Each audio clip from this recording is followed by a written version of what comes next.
હું શું કહું, હા. બાર આંટો મારવા જવું છે, હું આંટો મારી આવું? હા જાઓ, પણ મારે તમારી જોડે 2 મિનિટ વાત કરવી છે, સાંભળશો?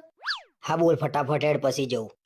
લગન પહેલા તમે મારી જોડે કેટલી બધી વાતો કરતા હતા, આખી આખી રાત વાતો કરતા હતા. હા મને યાદ છે તે. પછી ફોન ઉપર તમે મારી જોડે આખો દિવસ વાત કરતા હતા, અને ફોન ઉપર વાત ના થાય ને તો મેસેજ ઉપર કરતા હતા. હા એ યાદ છે મને. પછી સવારમાં ઉઠીને આપણે એકબીજાનો ફોટો મોકલતા હતા, રાત્રે ઊંઘતી વખતે આપણે એકબીજાને ફોટો મોકલતા હતા. આ બધું યાદ છે મને. શું કહેવા માંગુ છું તું એ તો કે. હું એ બધું બહુ મિસ કરું છું.